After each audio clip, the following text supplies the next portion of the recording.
Welcome to Possibilities Beyond, a podcast where we look past labels, limitations, and expectations.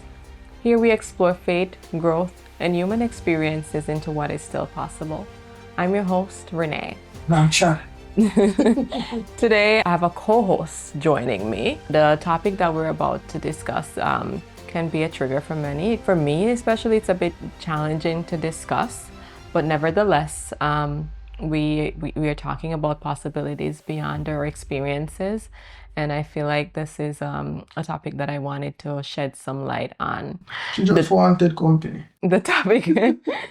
So Chad is gonna be probably my moral support. He'll chime in here and there, but the topic is about mental health, and mental health is really your the wellness of your mind, if I could say so. It's really about your social psychological well-being. I'm gonna be sharing some of my experiences dealing with mental health. I'll be talking about how I was able to overcome, how there were possibilities beyond the experience. Without further ado, welcome, Chad. Thank you for joining me. Chad is the host of Open Chat podcast. He's also my right hand with this venture. He's my producer, my videographer, my director, my just about everything. Yes. So thank you so much for joining me, Chad. You're welcome. So have you had any experiences with mental health? I'd have to say yes. I didn't know what it was at first. I think growing up when I was younger, I did a surgery. And post that surgery, I had some issues where I start to develop some thoughts in my head. Yeah. Where I don't see anybody saying it to me or acting it out in front of me, but I was mentally creating those scenarios. Invasive thought. Yeah, and I'm hurting myself and didn't even know I was doing it. Yeah. It's really bad because at one point I felt like I didn't want to be around certain persons because it felt triggering, and I don't know why I'm triggered by something that wasn't happening. Yeah. And it's crazy. Probably not the right word to use. Yeah, given that we're talking about mental health. Yeah. But yeah. I'm just talking about the scenario that I create for myself. That's crazy. Yeah. So, by now everybody should know that I'm Jamaican. Chad is Jamaican too. And when you come from the Caribbean, Jamaica especially, mental health is not a term that we use. Since I'm an adult, that's the first I start to hear the term mental health. Yeah. Whereas I think recently I was working on a television show that is called Mindset. And that's when I started to learn more about mental health because that was the focus of the show. And I'm like, a lot of what you're talking about, I've experienced some of these things, but I did not know what it was. You didn't know the correct term. I guess the broad term that we use no, I know better, but the term we use in Jamaica is mad, which is a very derogatory term, and that causes a certain type of stigma to be attached to what someone might be going through. My own personal experiences, I think I came in encounter with situation relating to mental health at a very early age. I would have shared this previously, not on this platform, but years ago, how I was molested as a child, and that wasn't something I talked about until I was an adult. I felt that it really had certain power over me.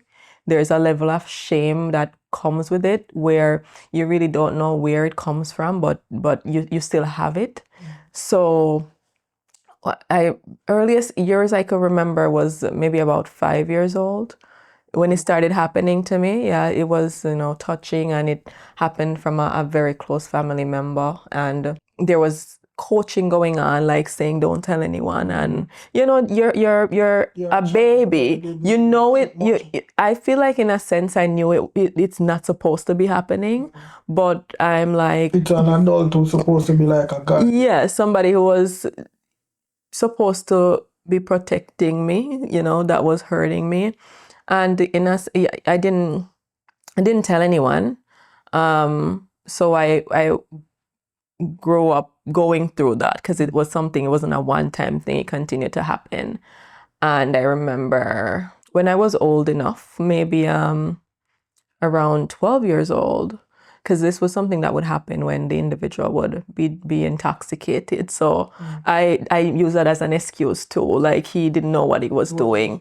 Yeah. So when I was about around 12 years old, and this was a long time ago, so I could be mixing up the age group. He wasn't he wasn't impaired, so he wasn't drinking or anything. And I remember he asked me if I liked it, and I'm like, no, no, I don't. And I remember he agreeing that he wouldn't do it again. And right after that, he kind of like turned on me and was saying because it was a situation, just to give a backstory, my aunt offered to help my mom with one of her kids. Yeah. And I, being the middle child, because she wanted a girl, I was the one that went. And it didn't start out like that. I think I went when I was about 3 years old. So it didn't start like that. It was a nice, loving home at first, which is what I think my mom expected it to be. But when things started happening, I didn't go to my aunt because I didn't feel safe or trusted that I could. And that really, so I grew up with that, and I was acting out in school. I was doing, acting out, just not being myself, because in a sense, I'm being robbed of my childhood. So now I'm acting more like an adult. That means a lot of persons would see you and just think you are just rude. Yeah. So my aunt was like, at one point, she said, you know what? Because I was going home from school late. Just, not acting like a typical teenager would. By that time, I was going to high school, and, I was just rebelling, and I don't even know why. Like, I was going through all these emotions and feelings and feeling like I couldn't talk to anyone. So though I did very well academically, I was not the best model student in that high school. So I would get bad reports about my behavior. I would get into fights. And I remember my aunt just telling me one year that, because I would go home to spend the holidays with my mom, who was a great mom, by the way. But for some reason, I didn't tell her because I didn't want her to blame herself either. I was going to ask if you told your mom. I didn't tell my mom. I didn't tell my mom until after I went back to live with her. And she didn't understand what was going on either. She thought that she was just hearing these bad reports and was just thinking that I'm, Jamaican would say following company. Yeah. I remember one summer my aunt says, don't come back. Because, by then her husband, who was my abuser, was saying, send the picnic to our yard. You cannot manage her, so send her to our yard or whatever. It's because he cannot get his way with you now. That's what I thought happened. There's no reason for me to be there anymore. And be that he's seeking another child to do it.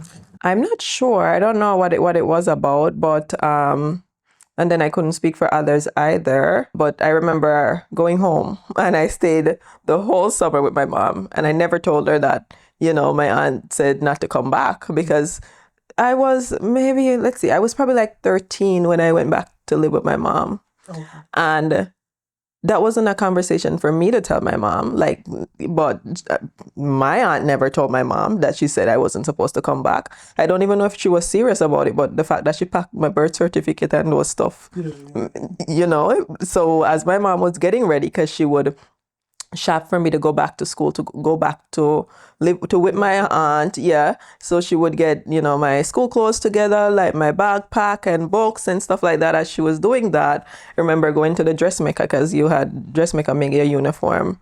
I was going to the dressmaker, and I said to my mom finally that my aunt says I'm not supposed to come back. This was, mind you, school is opening September, and I was probably telling her this in August, and she was upset. She's like, why wouldn't you tell me that, and why wouldn't she tell me that? That was when I went for the bag and gave her the birth certificate and all of that. And she said, well, it's late, and late getting up to school, and she couldn't get me into any school because of the bad reports. And yeah, she couldn't get me into any school because of the bad reports. And she said, I'm going to the woman's center. So the woman's center, at least in Port Antonio, which is where I'm from, is a place where teenage girls go to after they get pregnant. So my mom says, you're going to the woman's center. Transitional school. Yes, she said, you're going to the woman's center. But mind you, I just said it's for pregnant teenagers. So she brought me there because she was quite serious that that's where I'm going because I'm a woman. So of course I'm going to go to the woman's center, which for those who don't understand, when your parents in Jamaica said that you're a woman, that means that you're acting more mature than your age. Yeah, so I'm a woman, I'm a grown up, so she's gonna ship me off to the woman's center. She bring me to the woman's center, and I remember her talking to somebody there, and they're telling her, well, they can't take me. They cannot take me because they don't know, that's not for me. Yeah, because it's pregnant girls. Yeah, the school is not designed for me, so they can't take me. But they do suggest that she takes me to counseling. She went to the Ministry of Education to try and get me in a school now, like an actual school. Yeah. And the Ministry of Education says that a school has to take me. So she went to Port Antonio High, which was closest to my home. And she brought me there, and the principal at the time looked at my report and was saying, it doesn't make any sense, because how is it that I'm doing so well academically, but because my grades, because I lived with an aunt that was very serious about grades. She was an educator herself, so she was very serious about grades. So I had to keep up with my grades. The teachers too, because they were upset at me at this point because I taught back. I was not a good student, to be honest. And because my grades were good, it didn't reflect that. In the little bottom part of the report where you leave your comment, everybody made sure to write what they wanted to write in that.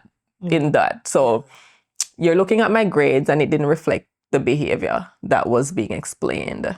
And the principal said, okay, we're going to take her, but she has to do counseling. And that was how I ended up doing counseling at the hospital. And it took me a while, and, they're asking, why are you behaving this way? Why? And I wouldn't talk. I remember I wouldn't talk because my mom was there with me and I wouldn't talk. And the lady asked my mom if she would excuse from the room. She wanted to have one-on-one time with me. And that was when I remember I opened up about the situation. I think now I can talk about it. I'm not in that environment anymore. Yeah. I'm safe. And she told me that she had to tell my mom. And she called my mom and she told my mom, and I remember my mom crying. My mother loved to say blood in my eye, meaning her eyes got red and she was crying. And, I remember her just comforting me. And I still don't understand why I didn't tell my mom, because she was always such a safe space for me, She would come and visit and I would cry.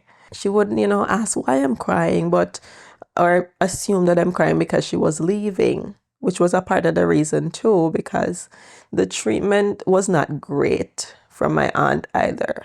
And I wouldn't say, it's natural for you to, well, not natural, but it's common for you to beat a child in Jamaica. There's, I would get beatings, and I don't know what it was, but there was two of us living there at the time, and it was just different.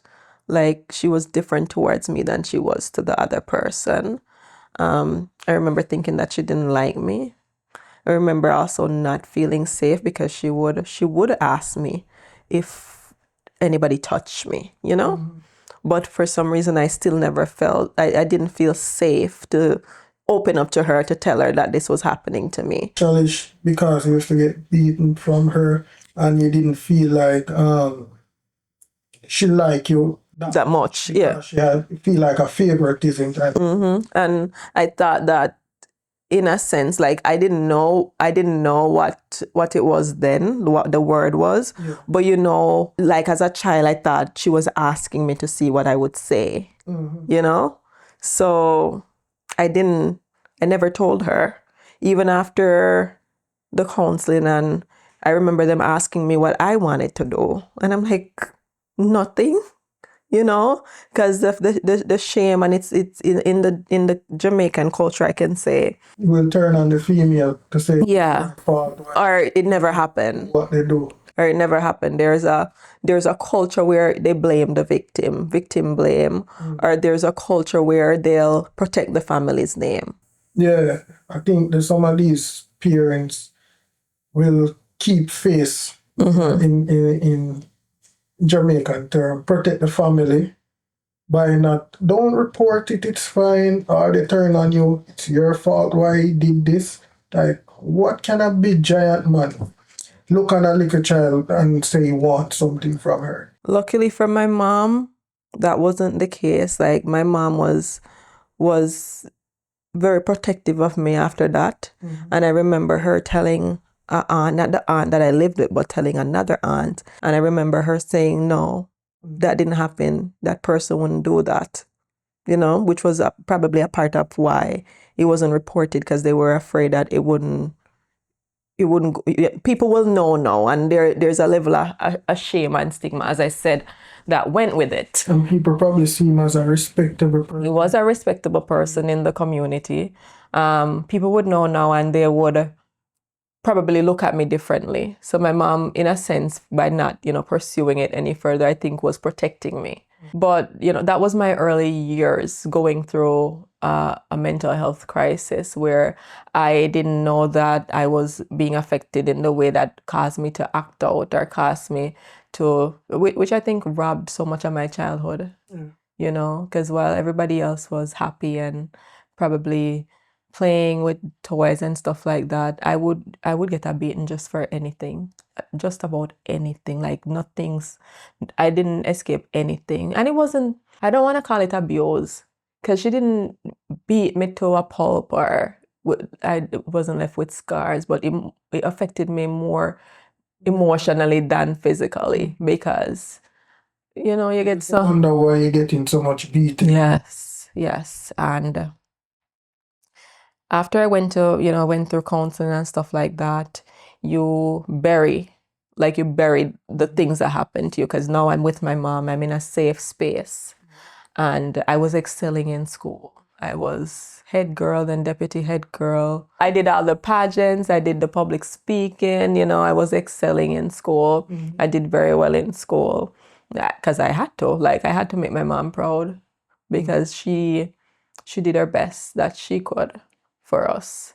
And then fast forward into teen adolescence, I was always drawn to older men. I used to wonder that persons say they get touched or raped by elderly persons and then also be drawn to them.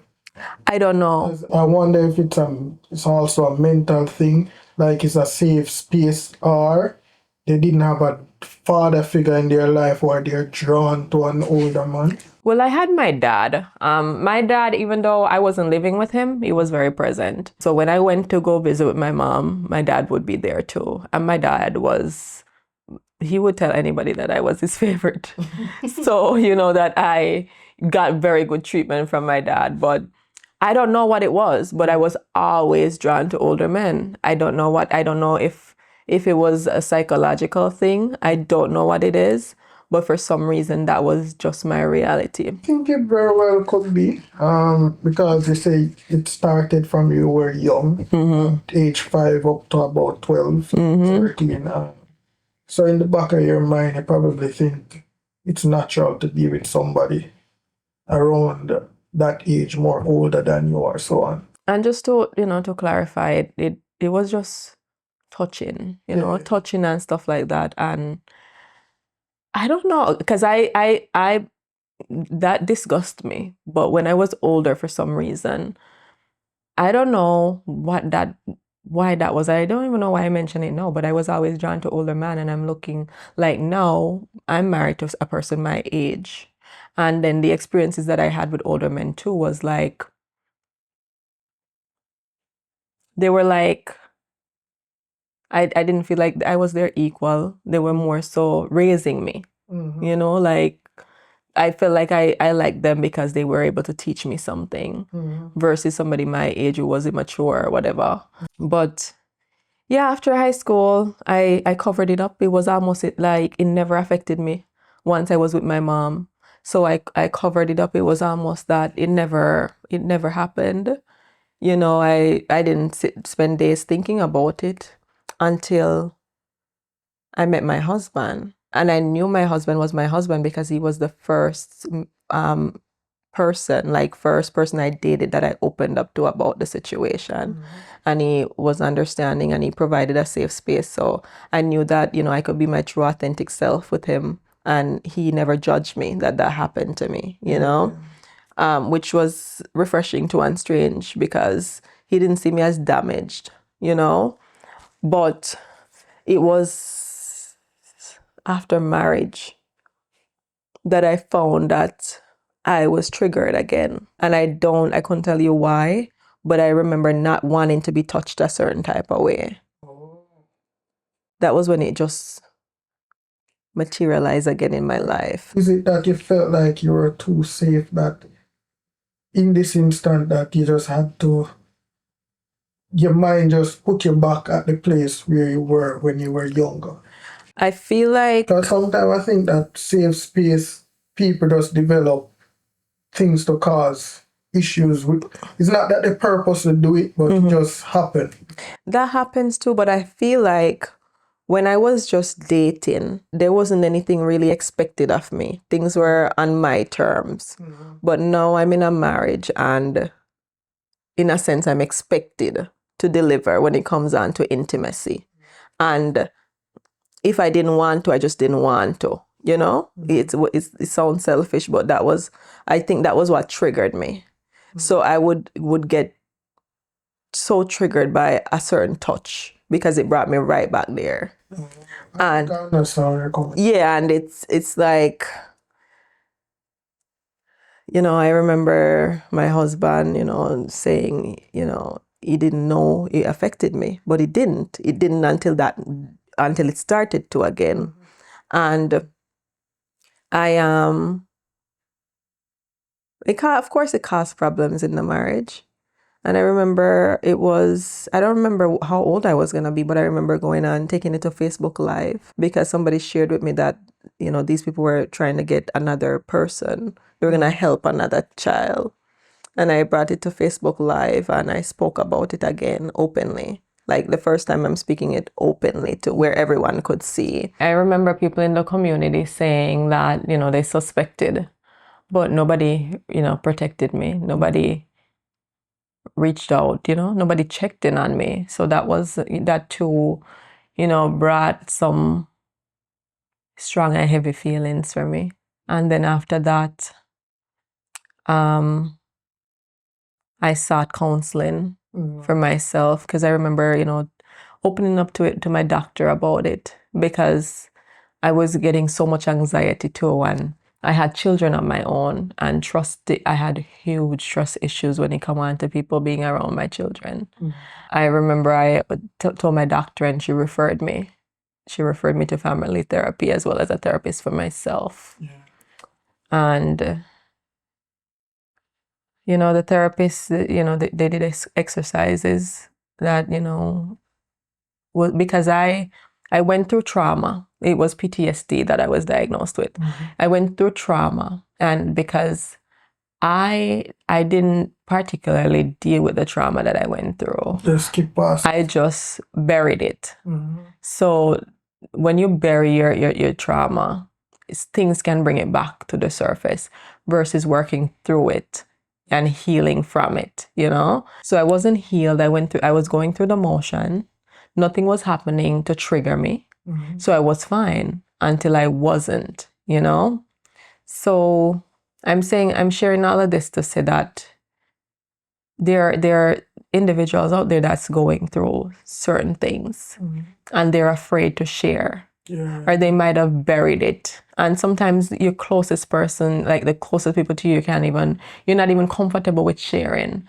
You're living, you're so good at masking. Like you're you're feeling the pain, you're going through it, but nobody around you could tell. Yeah, man, we know exactly what I mean, man. Everybody think that you're so strong, and everybody think that you're not going through anything or you don't go through anything, but you're dying, you're drowning, and you're so afraid, especially in a place like Jamaica. You'd be so afraid. You'd be surprised of how many professionals, how many cousins, sisters, aunts are going through trauma, because I don't think my situation is unique. No, I think your situation does reflect a lot of females that I've spoken to.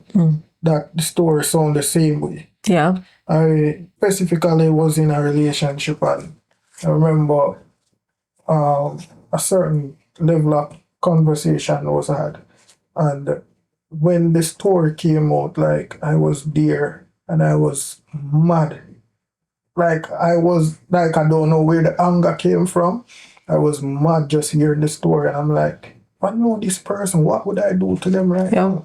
Like, why would you do this to the person? And then the fact that she mentioned it to her mom, and her mom like, no, I never do that. Yeah. I'm like, what? Yeah, there's a lot of that going. That I don't know what it is. I really don't know what it is that makes you want to protect the abuser, or you wanna, and I'm not saying that people don't get wrongfully accused, No, I think that happens too. but Especially I don't get me wrong. I don't say the Me Too movement is not something valuable. I think it also shows that some people make up certain information to make money out of it. but people get wrongfully accused. But based off of what I know, oftentimes because of the shame and the stigma that goes with it, oftentimes it's true than it would be false. So if I'm coming out to say this happened to me, oftentimes it happened, or a version of it happened. Maybe this is wrong of me. I always say, especially to the males around me, that if you were to be wrongfully accused, in my book, you're guilty until proven innocent. And I think I feel that way because of what I've been through, you know? So I always say to the male around me to be careful, you know? Protect yourself. Don't entertain certain things, because you just don't know. There are times too when somebody might be attracted to you and you're innocent in it, but you probably fall victim to it, you know? But after I got therapy, it took a lot of working through, and I'm still working through it. I still hear stories where, people have not even had half of the medical interventions that I've had that have helped. People are still afraid to share with family, because as family, sometimes we want to think that we are non-judgmental, but we really are. You're asking a victim, so what did you do to put yourself in that situation? Yeah, I normally think that's one of the main things. Start to blame the victim. Yeah. I don't think I have that experience, but I remember the first time coming here to Cape Cod, and you would have know that of me. I came here and you were like, well, we kick it off good as family, because it was the first time meeting you in person. And you were like, something is off with your chat. Like, the whole time you don't seem happy. And I remember I had a panic attack and didn't even know I had a panic attack. We were at the hotel. And I was there like, could not breathe. I feel sick. I don't know where all of this coming from. And it wasn't any flu or anything like that. Yeah. And I think you talked to me or something like that, and I get up the next day and I was totally fine. I don't know what was happening that day, but it was so off. And I came back the summer, and you were like, no, this look like Chad. Because this don't look like the Chad when we know come December. Yeah. I think too, for me, and that's one thing, that's one good thing that came out of whatever experience I've been through, because I've been able to learn from certain things. But for me, I think I can identify. I can identify, and I can also empathize. So I put myself in that person's shoes to say, I take myself out of it completely, because sometimes we do that, you make it about you and it really doesn't have anything to do with you. So I take myself out of it completely and I try to get down to the level of where that person is coming from. And that's the one good thing that has come out of it, where I can, which is a part of the reason why I'm on this podcast, even bringing this up, because I feel like my friends and family, a lot of people feel safe with me, and I want to be that safe space for everyone. And I feel like I was able to create that because of, I've gone through this experience, but God has blessed me with a testimony. I don't have any issues with sharing and saying, you know what, I've been through this myself. These were the steps that I took to make me here today. And even though I'm here right now, I am still going through things, I speak openly about even after that whole situation. And I remember doing the therapy. It took that person dying. Like when that person died, when I heard that the person died, I don't know what it was, but I was able to, well, not bury, but probably resolve something within myself, because I think I had a certain fear of, is he doing it to others? So even if I'm okay, I could never be okay because I'm worried about it potentially happening to others, And once that person died, I remember, well, for one, I forbid my family from going to the funeral. But then I felt such, I don't know what the word is, grace towards my aunt. Because for years too, I was mad at her. I was like, why didn't she protect me? I was like, was I brought there for this one purpose, Who knows? We don't even know if she was experiencing some level of the same thing and didn't even know how to say anything. And the only way of getting over it was probably to bring other persons into the fold. I don't know, but I remember asking her. I called her after he passed, and I called her and I spoke to her. And I told her, that was my first time telling her, and I'm telling you that was years later. Because my mom never said anything to her, I don't think. I don't think anybody else said anything to her. We just put it to bed. But I told her that it happened, and she was like, why didn't you tell me? And I'm like, because I didn't feel safe. And I felt like, in a sense, you were coaching me. You were asking me if it happened, but at the same time, I think you were asking me if it happened to see if I would say it happened. Yeah.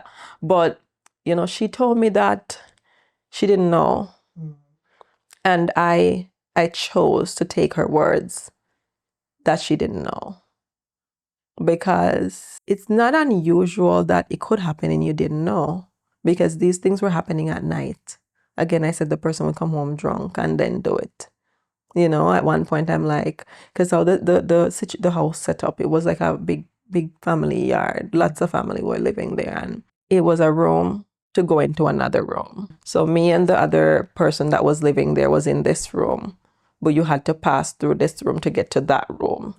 So I was thinking maybe he thought it was my aunt. Like I made also that thing excuses up in my head to say this was why that happened. He didn't know what he was doing. So I honestly didn't know that he knew what he was doing until he asked me that day in a sober state if I liked it, But I spoke to her and I told her, and she said she didn't know, and she cried, and she said she always wondered for years why I never spoke to her, because I didn't talk to her. I didn't talk to her. I didn't visit her. I just cut off all ties on communication, because that too would have been a trigger for me. Yeah. And she apologized, and I chose to forgive. I chose to forgive her, and I said, you know what, Lord, if she's lying, you can deal with her. But I'm going to choose just to give myself peace.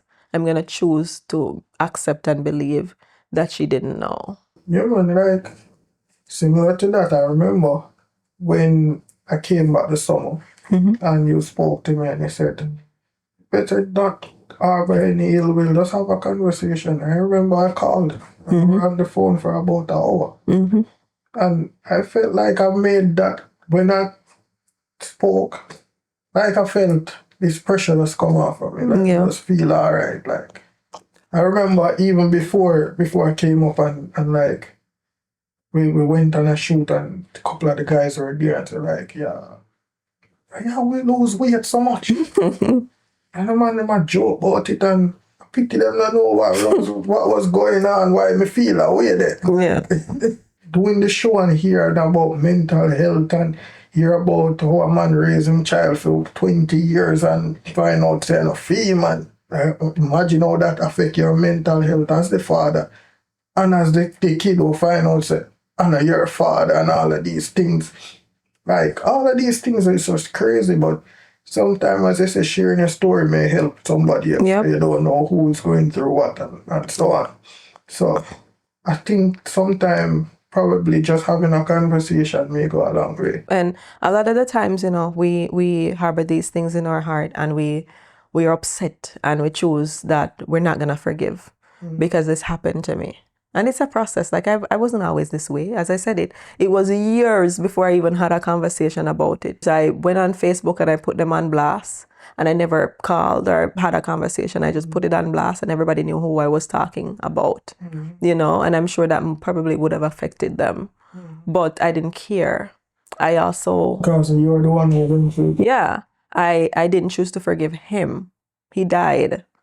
And honestly, I'm telling you right now, I remember sitting there and I'm praying and I'm hoping and I'm wishing that he burns in hell. That was how I felt about it when he died. And I remember calling my mom and my sisters and I'm like, you're not allowed to go to this funeral, And mind you, I'm telling my mom, who her sister just lost her husband and wanted to be there for her sister. And my siblings, who this is their aunt, who has good relationships with her. I'm telling you, it's either me or her. Because it's two sides to it, as you're saying. They want to comfort their sister. But then you, on the other hand, remember what you went through. And it's like, oh, so they choose she and the husband over me who went through a lot with him. And I think it was one of my sisters who said, you know what? She explained to me and she said, it's just her. Because none of our family don't live in that parish. It's just her and she would want to be able to be there for her. Because she can only imagine what she is going through. This is all she knew, And she never know about the other side of it. Yeah, that like they were saying that this was her spouse and who she was with for years. She didn't know the other side of what he was doing. Yeah. So for her, it's her husband she just lost. Yeah. You is an abuser. Yeah. So my sister spoke to me and I'm like, okay, you can go. You can go. And then I think it was that conversation that led me to calling her myself. Because in a sense, I was like, because I think mentally too, I think she really went through it. And I won't talk her story, but I witnessed things growing up as a child where I'm like thinking that she couldn't have been in the right mental state to allow those things to happen and still be there.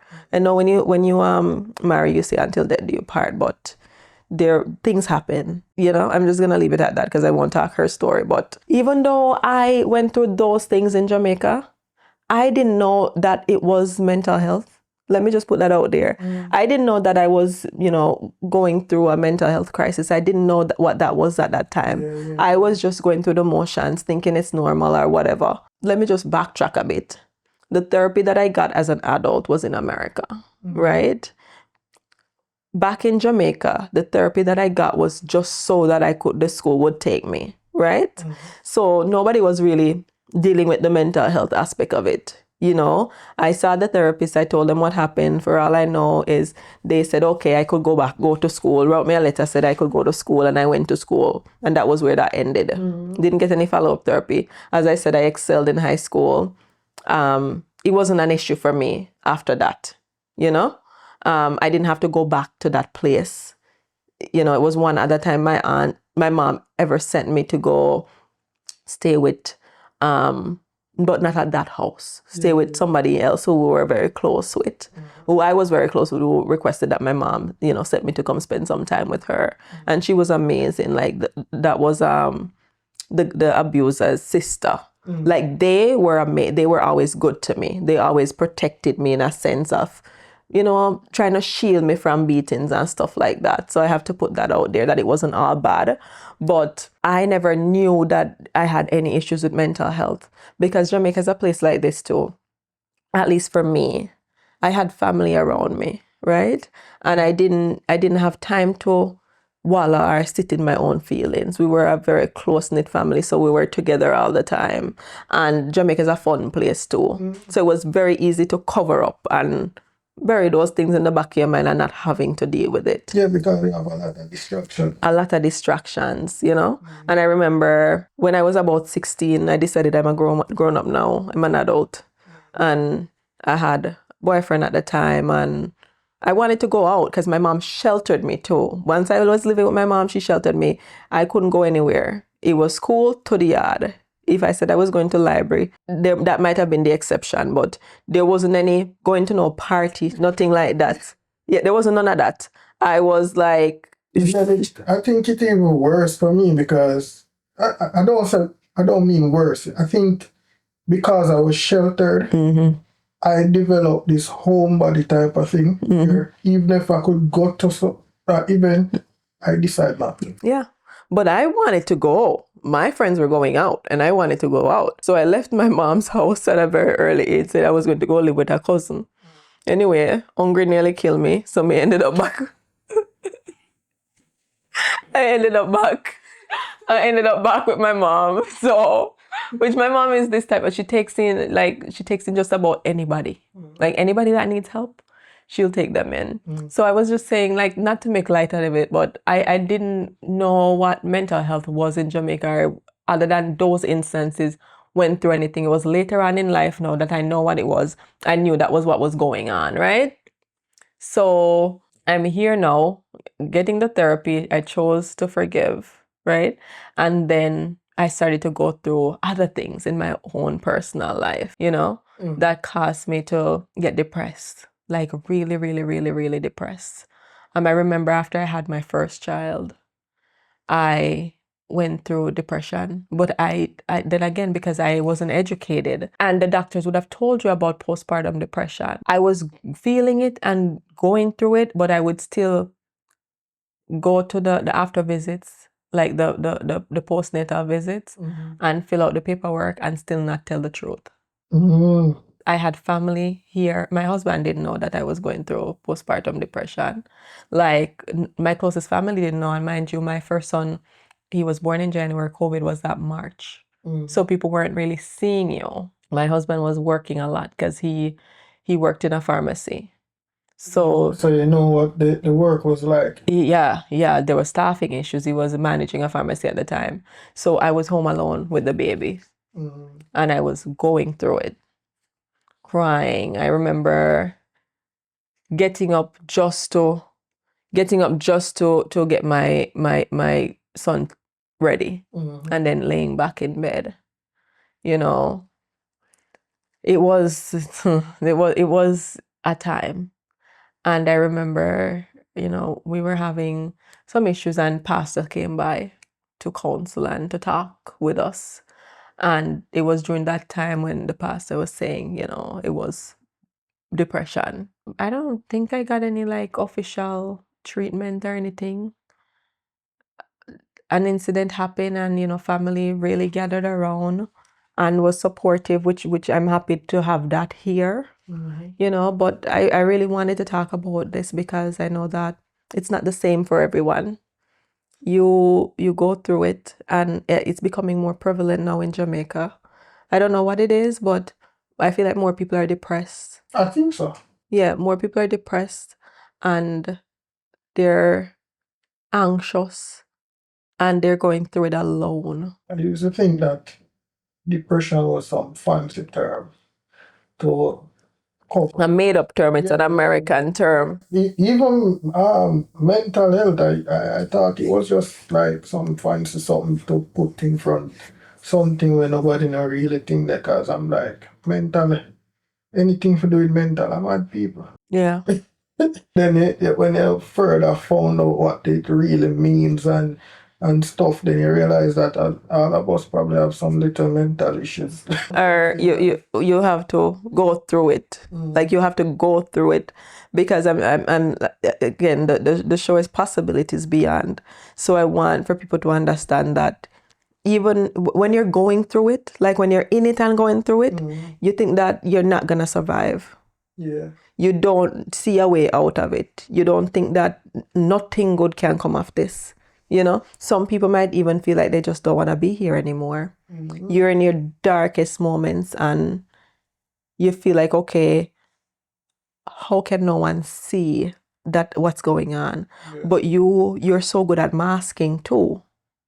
Because if I'm not vocalizing and verbalizing that I need help, even though people do that and people still be like, you need God, or which is God will help. But nobody is saying it's okay.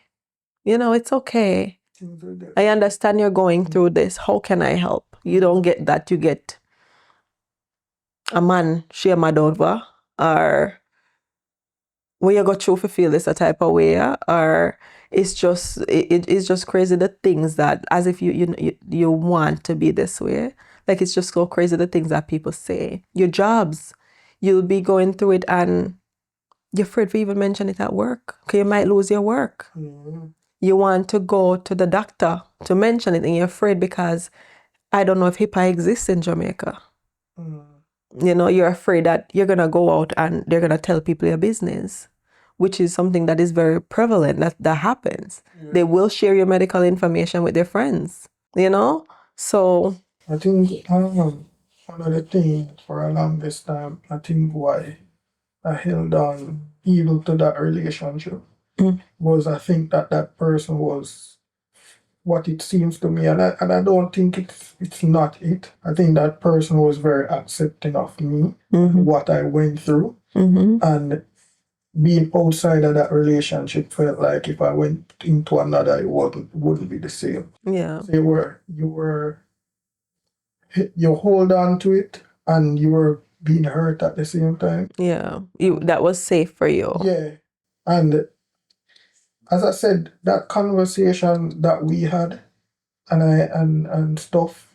I think when I went back to Jamaica, I was fully accepting if this relationship never work out. It just never work out. Yeah, Like, if I held on to it more, I feel like I probably would have been a mad person. yeah, No, because come on, like I was going through a mental crisis. Like I think some things my head that hurt me, and I'm trying to keep face. Come on, if me tell you say something that I hurt me and I tell you one time, I tell you two times, and it still continued.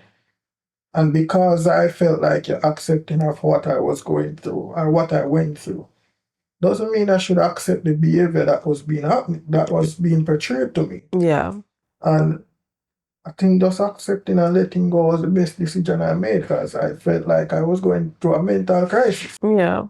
And it's Like for me too, because of the fact that I was abused, I now accept that all the things that happened to me had to happen to me for a reason.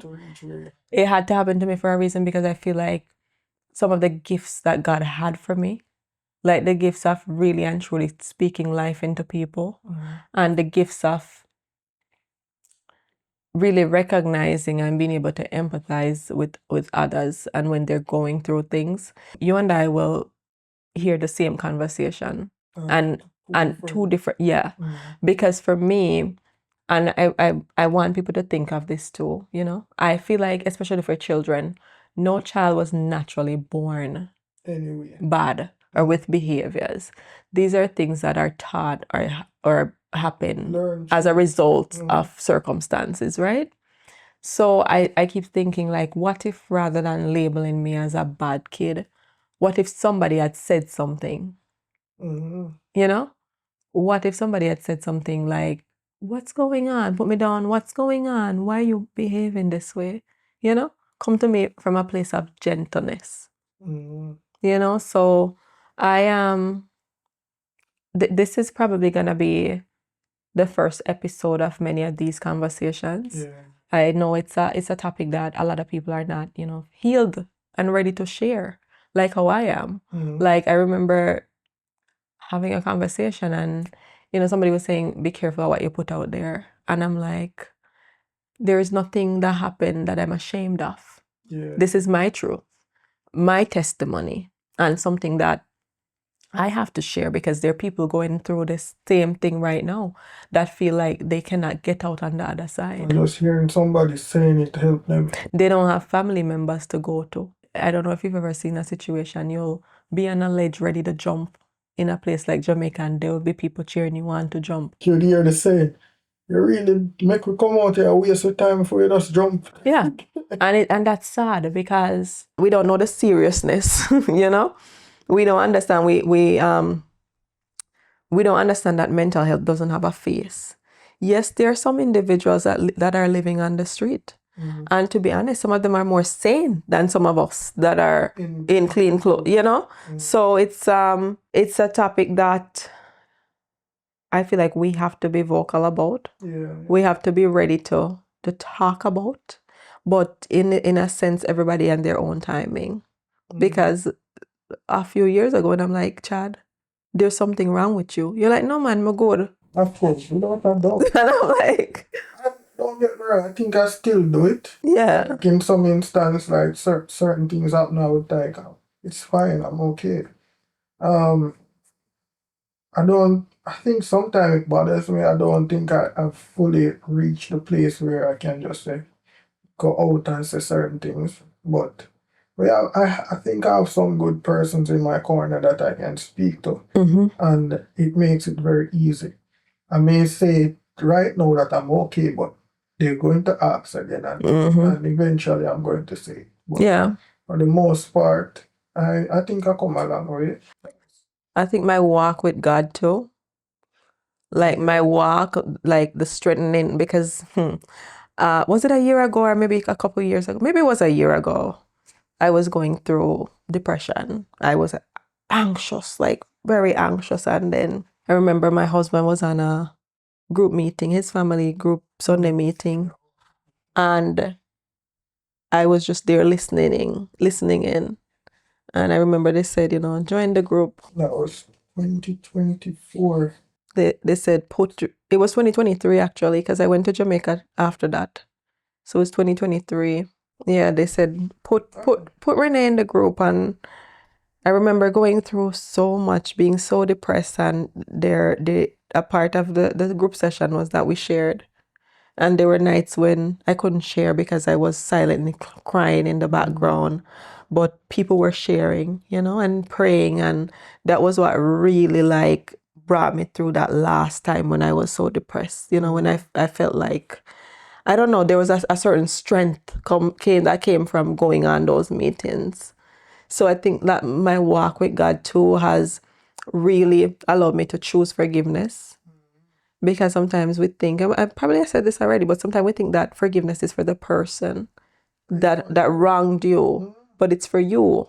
And that was do you see it come full circle? That was the exact thing you said to me that triggered the conversation that you said I should have with her. It's not really say, yes, you want to forgive the person, but the forgiveness is for you because now your mind is clear. You don't feel away, get everything out in the ear that you were feeling, and so on. And one thing that we hold on to is guilt. Like you feel so stupid, like how did I allow this to happen for so long? And this person I live them life and them happy and you then a turmoil. Oh my God. I have to give the glory, and I feel like I have to be a living testimony. Like this whole thing came about where I wanted to do this years now. I wanted to do this for a long time in terms of it wasn't going to be in a podcast form. It was going to be I don't know what it would have been, but it came to me to do this. And I saw you doing yours too, and that really inspired me. And I felt like rather than, being able to reach just a small amount of people, why not put it out there? Because for me, my goal is if it even save one person. Did a lot. Yeah, because you're normalizing. I want to normalize that mental health doesn't have a face. It doesn't choose who it's gonna affect. Maybe persons are going through mental health crisis right now who haven't been through any trauma. There's just circumstances in their life that's happening. I felt like I should have been better off than I am right now. The circumstances or the situation that you're in causes you to have these issues. That doesn't define you.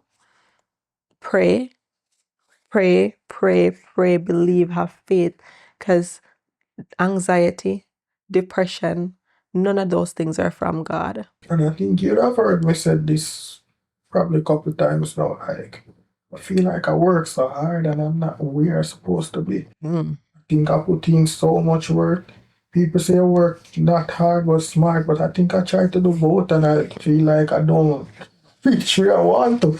But then when I look at it, every year since I feel self-actualized at the end of the year that I achieved something. Yeah. Because just use this year, last year's example. At the end of the year, I achieved what I wanted. It take a whole year, about a year and a half, Mm-hmm. because I was here summer and I said I'm going to buy a camera and I'm going to buy it before my birthday. And it's always before my birthday. I set these rules. Mm-hmm. Yeah. And I got my camera before my birthday. And I feel self-actualized. Yeah. The year before, I think I set another goal before my birthday. 2023, Mm-hmm. I set the goal before my birthday that I want to get my visa and I want to travel Mm-hmm. by my birthday. And everything came true. Yeah. So it's also, even in those moments, because as I was saying, the devil want to find you when you're at your lowest. That is when the devil really have his way with you. Put these thoughts in your head that you don't need to be here anymore. Find that one person that you can talk to, or if it's not a family member, find a group, find a community, because sometimes family are the most judgmental people that you'll ever meet. The one they're supposed to be in your corner, but some of them, they're going through their own crisis and they just don't know how. That they're trying to be bad, and that's what a lot of people don't get either. It's not that they're trying to be bad. It's just that they don't understand that specific circumstances that you're going through, and they're telling you Mm-hmm. what they think is best. Mm-hmm. For example, they may say like, "Come on, man, why you sit down on one line of this?" But they don't get why you're in this specific issue that you're going through. They don't get that you're crippled, because anxiety does you that, depression does that to you. You're crippled, you can't move. You want to move, but your mind not tell you say, why if you do this, you're going worse.